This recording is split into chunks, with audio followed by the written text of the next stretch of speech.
Kış aylarında havaların soğumasıyla birlikte çocuklarda özellikle viral enfeksiyonlar, soğuk algınlığı, üst solunum yolu enfeksiyonları, alt solunum yolu enfeksiyonlarında belirgin bir artış görüyoruz biz.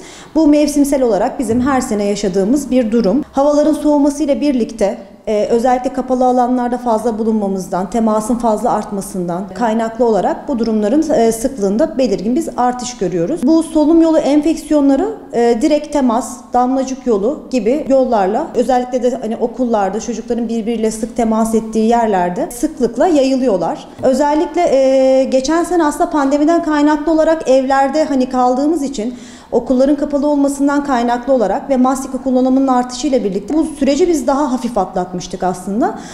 Bu sene okulların açılmasıyla birlikte bu temas durumu, kalabalık ortamlarda bulunmanın artışıyla birlikte polikliniklere şu anda yoğun başvurular almaktayız biz. Özellikle gördüğümüz şeyler üst solunum yolu enfeksiyonu ve hatta yaygın bir şekilde alt solunum yolu enfeksiyonları mevcut. Tabii okul çağındaki çocuklarda hani bu durumlar daha hafif atlatılabiliyor. Ayaktan tedavilerle, istirahatle vesaire bu durumları çözebiliyoruz.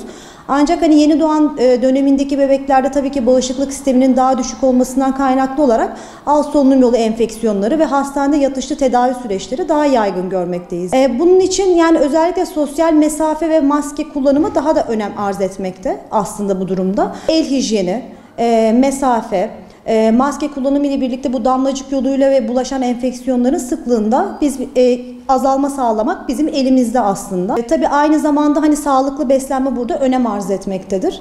Sağlıklı beslenmeden kasıt yani hani aslında mevsimsel olarak tüketeceğimiz bizim C vitamini içeren taze meyve, sebze, yeşillik kullanımı, kefir gibi mayalı gıdalar, hani bunların da bağışıklık sistemi üzerinde faydalı olduğu gösterilmiştir zaten. Bunların kullanımı önemli. Bunlara dikkat edilebilir. Aynı zamanda yeni doğan dönemindeki bebeklerin hani boğmaca enfeksiyonu da hani sıklıkla görüyoruz biz. Bu dönemde hani yatışlı olarak takip ettiğimiz böyle hastalar da mevcut. Yeni doğan bebeklere bakım veren anne, baba, temas eden büyük anne, büyük baba ve bakıcı olan kişilerin boğmaca açısından aşılanması da gündemde olmalı. Boğmaca enfeksiyonu bakteriyel bir enfeksiyon. Gene damlacık yoluyla bulaşan öksürük atakları, hatta böyle kızarma, nefes almada zorluk, morarma düzeyinde bir bebeğin beslenmesini bozacak düzeyde yoğun bir öksürüğe sebep olan bir enfeksiyon. Genelde de bu enfeksiyonun bulaşması bu yeni doğan bebeklere bakım veren yani birebir temasta bulunan anne, baba, işte bakıcı, büyük anne, büyük baba tarafından ya da kardeşler tarafından taşınan bir enfeksiyon bu bebeklere. Yatış gerektirecek düzeyde yoğun bir öksürük durumu, nefes almada güçlük, solunum sıkıntısı yaratabilecek bir enfeksiyon.